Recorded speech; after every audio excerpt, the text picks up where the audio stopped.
आप सभी ने हाल ही में देखा होगा कि बांग्लादेश में प्रोटेस्ट चल रहे हैं। प्रोटेस्टर्स जो हैं वो एक स्पेसिफिक पॉइंट पे डिमांड की कर रहे हैं कि जो 30% कोटा था, रिजर्वेशन दिया गया था, उस रिजर्वेशन को हटाया जाए। पहली बात तो ये रिजर्वेशन था क्या? ये रिजर्वेशन बेसिकली उन लोगों के परिवारजनों को दिया गया था जिन्होंने 1971 में बांग्लादेश की आज़ादी के लिए लड़ाई लड़ी थी। बांग्लादेश की सरकार के तहत उन्होंने एक ऐसी नीति बनाई थी जिसके तहत जिन लोगों ने लड़ाई लड़ी थी, जिन परिवारजनों ने लड़ाई लड़ी थी, उनके परिवारजन जो आज तक जिंदा हैं, उनको सरकारी नौकरियों में 30% का रिजर्वेशन दिया जाए। अब सबसे बड़ी बात यह है कि प्रोटेस्टर्स जो बांग्लादेश में हैं, यानी कि जो छात्र वर्ग वहाँ का है, वो इस चीज़ को लेके एक ओपोजिशन कर रहा है।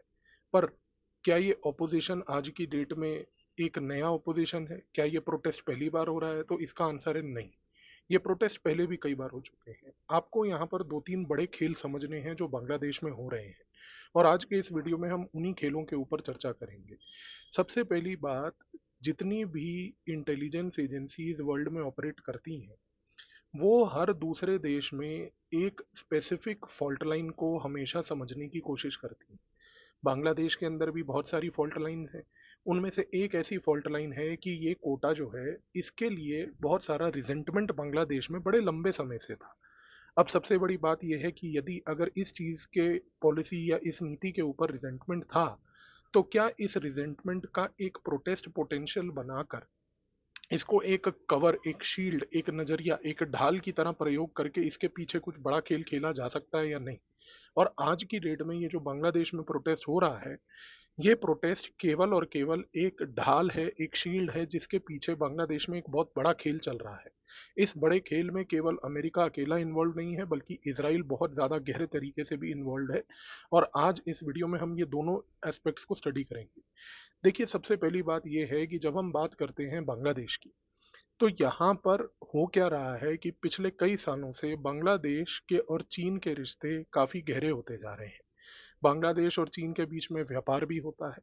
बांग्लादेश से कई लोग चीन व्यापार करने जाते हैं, चीनी व्यापारी बांग्लादेश आकर व्यापार करते हैं।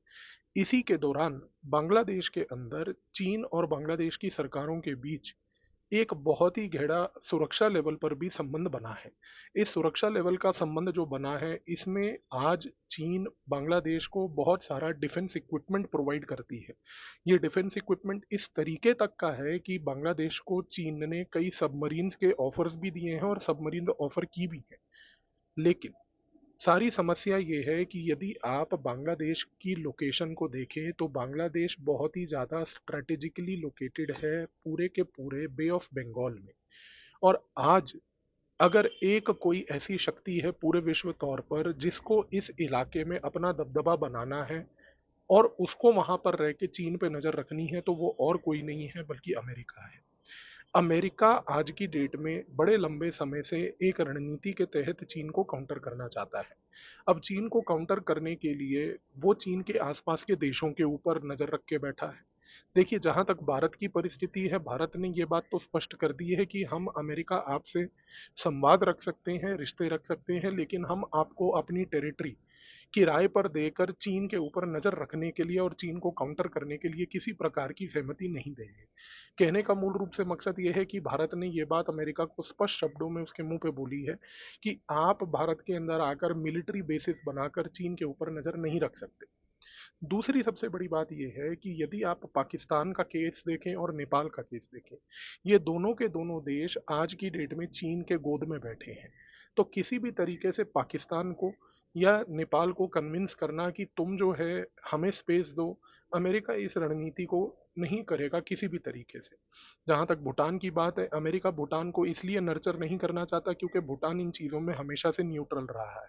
अब आप फिर से ध्यान से समझिए कि आज यदि साउथ एशिया में अगर अमेरिका चीन के ऊपर नजर रखना चाहता है, तो उसके लिए इस परिस्थिति में फिर कौन सा देश बचता है? एक बचता है बांग्लादेश, दूसरा बचता है म्यांमार। और आज अमेरिका की रणनीति केवल यही है कि वो बांग्लादेश और म्यांमार के साथ मिलकर कुछ ऐसा खेल खेले और इस खेल के तहत वो दो या तीन बड़े उद्देश्य अचीव कर पाए।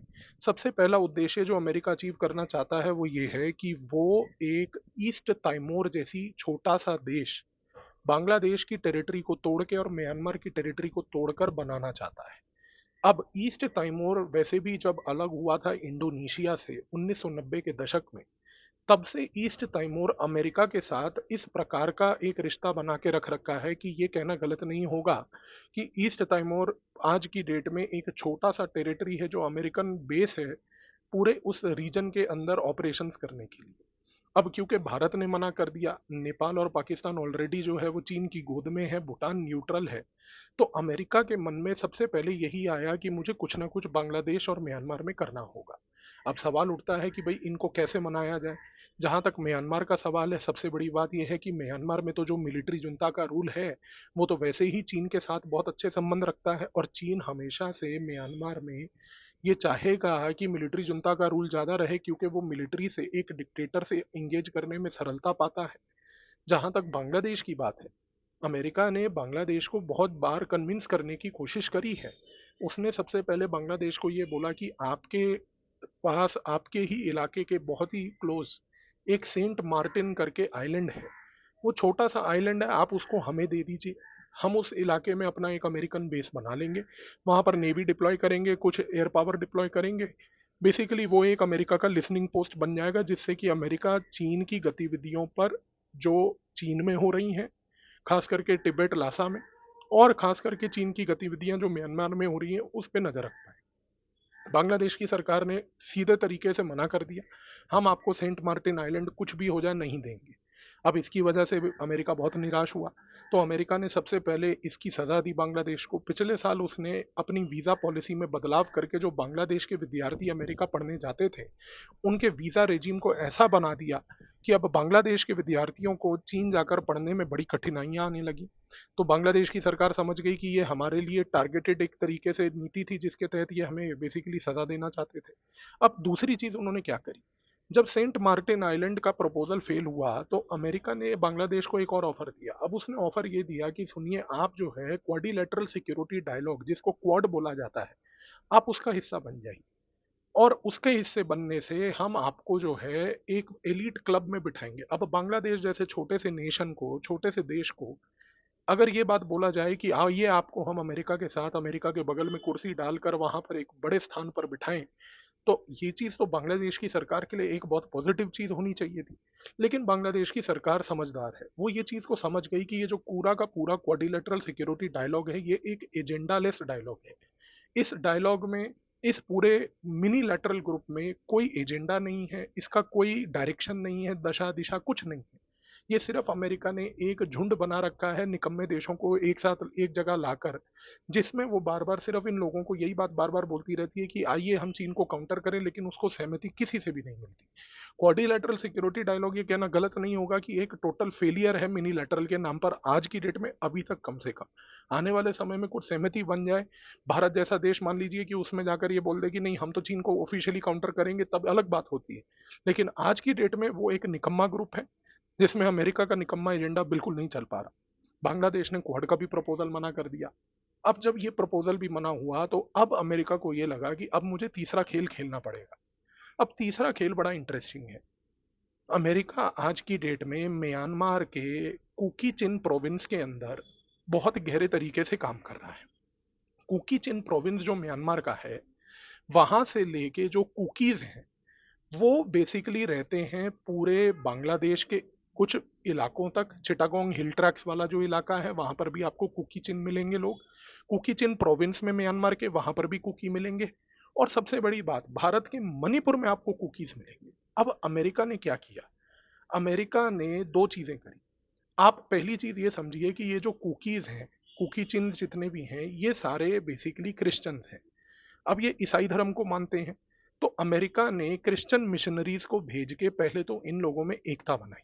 दूसरा, अमेरिका ने क्रिश्चियन मिशनरीज को भेज भेज के पिछले कई सालों से इस इलाके में, जो चिटागोंग हिल ट्रैक्स बांग्लादेश से होता हुआ, भारत के मणिपुर से होता हुआ म्यांमार तक जाता है, वहां पर दूसरी चीज ये करी कि उसने हिंदुओं को, मुसलमानों को और बुद्धिस्ट के बीच में जा जाकर क्रिश्चियन मिशनरीज को बोला कि आप वहां पर क्रिश्चियनिटी को प्रमोट करें और इन लोगों को, हिंदुओं को, बुद्धिस्ट को और मुसलमानों को क्रिश्चियनिटी में कन्वर्ट करें। अब इस छल कपट के तरीके से इन लोगों ने बहुत से लोगों को यहाँ पर क्रिश्चियनिटी में कन्वर्ट करना शुरू कर दिया।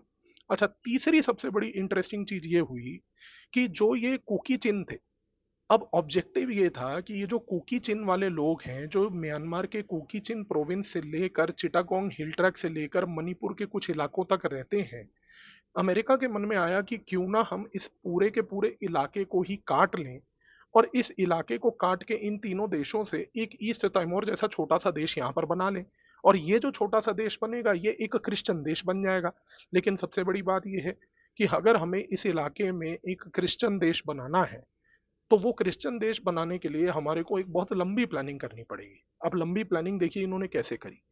जहां तक कुकी लोगों का सवाल है, कुकी लोग जो कि ट्राइबल वर्ग है, ये ट्राइबल वर्ग पहले तो अगर आप देखें तो एनिमिज्म में बिलीव करता था। एनिमिज्म का मतलब होता है कि नेचुरल डाइटीज का वर्शिप करा करता था।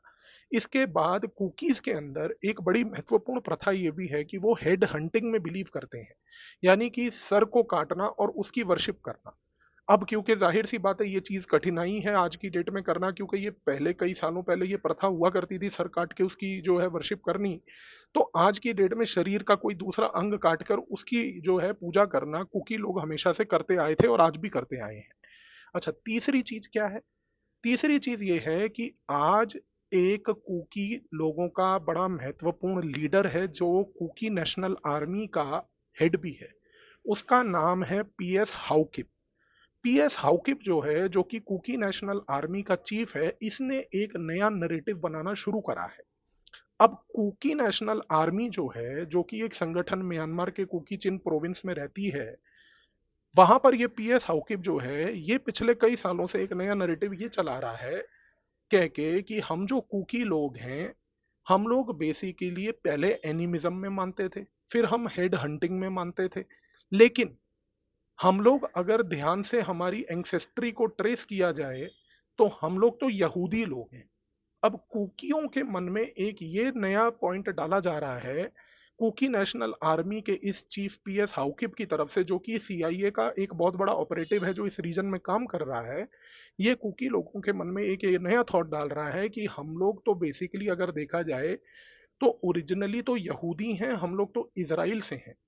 और सबसे बड़ी बात, ये सिर्फ ये नहीं कह रहा कि हम लोग इजराइल से हैं, ये कह रहा है कि हम लोग तो जो भारत आए थे और भारत के बाद म्यांमार या चिटागोंग हिल ट्रैक्स के इलाकों में आज की डेट में जाके बस गए, हम तो यहाँ पर केवल घूमने आए थे।